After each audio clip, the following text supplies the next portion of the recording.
साथ रीवा से बड़ी खबर। बीजेपी ने जेल में रहे दागी को बनाया उपाध्यक्ष। जेल में रहा बीजेपी से निष्कासित नेता बना रीवा जिला उपाध्यक्ष। बीजेपी की जिला कार्यकारिणियों को लेकर विवाद बढ़ा। पूर्व विधानसभा अध्यक्ष का भतीजा बना जिला महामंत्री। तो रीवा से बड़ी खबर, जहां पर बीजेपी ने जेल में रह रहे व्यक्ति को उपाध्यक्ष बनाया है, जिला उपाध्यक्ष बनाया। बीजेपी की जिला कार्यकारिणियों को लेकर विवाद भी बढ़ गए हैं। पूर्व विधानसभा अध्यक्ष का भतीजा है जिसे जिला महामंत्री बनाया गया है और ये जेल में बंद था। तो रीवा से ये बड़ी खबर, जहां पर बीजेपी से निष्कासित नेता को जिला उपाध्यक्ष की कमान बीजेपी की ओर से सौंपी गई है। बीजेपी ने दागी को उपाध्यक्ष बनाया है, जिला उपाध्यक्ष बनाया है। अब इसको लेकर विवाद भी बढ़ रहा है। तो बीजेपी की जिला कार्यकारिणी को लेकर विवाद बढ़े हैं। पूर्व विधानसभा अध्यक्ष का भतीजा जिला महामंत्री बना है। तो रीवा से यह बड़ी खबर आप तक पहुंचा रहे हैं, जहां पर बीजेपी ने जेल में रह रहे नेता को जिला अध्यक्ष की कमान सौंपी है। बीजेपी की जिला कार्यकारिणी के बीच विवाद भी बढ़ा है। पूर्व विधानसभा अध्यक्ष का भतीजा बना जिला उपाध्यक्ष। बीजेपी ने दागी नेता को उपाध्यक्ष बनाया है।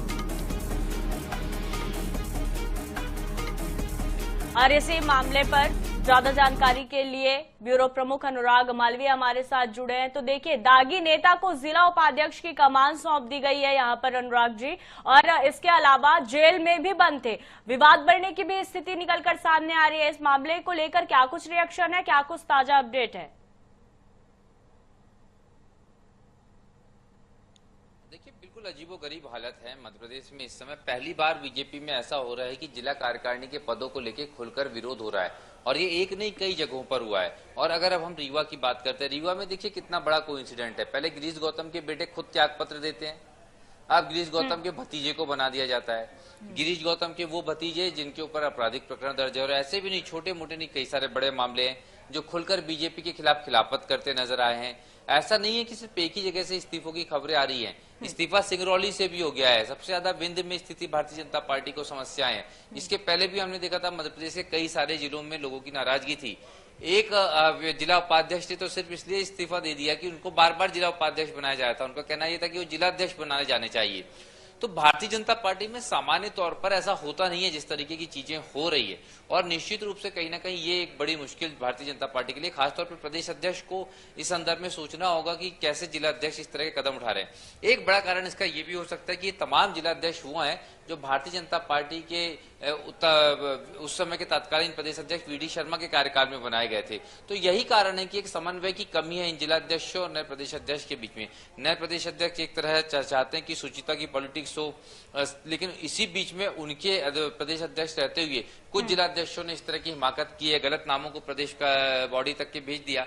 और बड़ी बात यह है कि उनको लेके कोई स्क्रूटनिंग नहीं हुई, कोई स्क्रीनिंग नहीं हुई, और इन तमाम नामों को जो है कहीं ना कहीं जिला कार्यकारिणी में शामिल कर लिया गया। और यही कारण है कि फिर से एक बार भारतीय जनता पार्टी की फजीहत होते नजर आ रही है। जी बिल्कुल, और जिन्हें बनाया गया उनके ऊपर तो मारपीट का मामला भी लगा था, बना तो दिया गया है। बीजेपी की क्या हालत ठीक नहीं है? लगातार इस तरह के जो है वो मामले निकलकर सामने आ रही है। कहां संगठन और अनुशासन के लिए जाने वाली बीजेपी आखिर क्यों इस तरह से फैसले ले रही है, जिसके चलते खुद ही वो सवालों के घेरे में आ गई है? क्या मजबूरी है ऐसी बीजेपी की?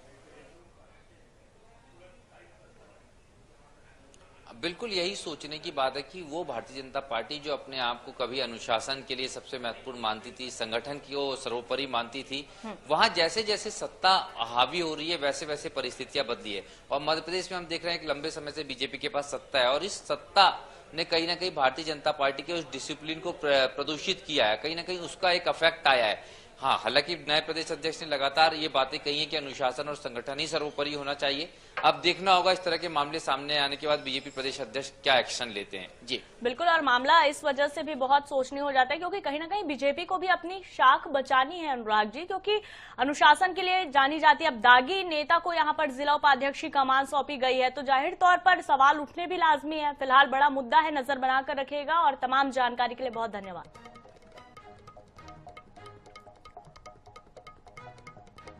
तो देखिए, बीजेपी ने जेल में रहे दागी को उपाध्यक्ष बना दिया है। अब इसको लेकर विवाद की स्थिति भी उत्पन्न होती नजर आ रही है। पूर्व विधानसभा अध्यक्ष का भतीजा है जिसे जिला महामंत्री बनाया गया है, तो मध्य प्रदेश में घोषित हो रही बीजेपी के 62 संगठनात्मक जिलों में से अब तक 30 से ज्यादा जिलों की कार्यकारिणी घोषित हो चुकी है।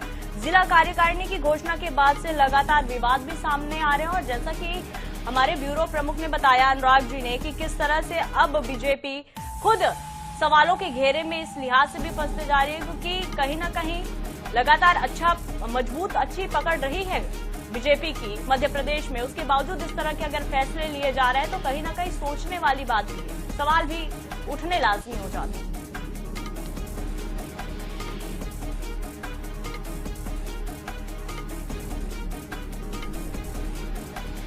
तो पूर्व विधानसभा अध्यक्ष का भतीजा जिला महामंत्री बना है